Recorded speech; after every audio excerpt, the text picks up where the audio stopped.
Penguin உலகத்துல மொத்தம் நீங்க 18 லைக்லாம் வகையான பண்ண பென்குயின் தேவையில்ல. இருக்கு. பென்குயின் ரொம்ப இதோட லைஃப் அழிஞ்சிட்டு ஸ்பேன் வந்து இருக்கு. 30 அதனால வருஷம். நீங்க 30 ஷேர் வருஷத்துல மட்டும் பண்ணா 14 போதும். வருஷத்துக்கு அண்ணில தான் இருக்கும். பென்குயின் அதிகமா பனிப்பிரதேசத்தை தான் பார்க்க முடியும். அண்டார்டிக் கேள்விப்பட்டிருப்பீங்க, அங்க அதிகமா இருக்கும்.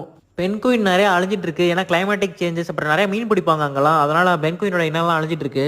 மீன் பிடிக்கிறதுக்கு பென்குயின் சாகிறதுக்கு என்ன சம்மந்தம்னா, பென்குயினோட உணவே மீன் தான். இவங்க பெரிய பெரிய லாஞ்சில் போய் மீன்லாம் பிடிச்சிட்டு வருவாங்க. அப்புறம் பென்குயினுக்கு உணவே இல்லாமல் இறந்துரும். அதிகமாக 1லேருந்து 2 முட்டை வரைக்கும் தான் வைக்கும். அப்பா அம்மா 2 பேரும் முட்டையில் அடகாப்பாங்க. பென்குயின் அதிகமாக -40 டிகிரி வரைக்கும் குளிர் தாங்கும். -40னா ரொம்ப அதிகமான குளிர். பென்குயின் ஐஸ் தண்ணியில் குதிச்சுன்னா 1640 ஃபீட் வரைக்கும் உள்ளே போகும். 20 நிமிஷம் வரைக்கும் மூச்சு தாங்கும். இந்த பறவைக்கு ஒரு ஸ்பெஷலான கேரக்டர் என்ன, கூட்டமாக தான் வாழும். பென்குயினை நிறைய குழந்தைங்களுக்குலாம் பிடிக்கும். நிறைய கார்ட்டூன் மூவிலலாம் இதை வச்சு கேரக்டர்லாம் கிரியேட் பண்ணுவாங்க. கூழாங்கல் கேள்விப்பட்டிருப்பீங்க, அதுதான் ப்ரப்போஸ் பண்ணும் மேல் வந்து ஃபீமேலுக்கு. அதில் எந்த கல் நல்லாயிருக்கோ அது இந்த மேலுக்கு தான் ஓகே சொல்லும். இந்த கூழாங்கலை வச்சு தான் நெஸ்ட்டு ப்ரிப்பேர் பண்ணும் முட்டை போடுறதுக்கு.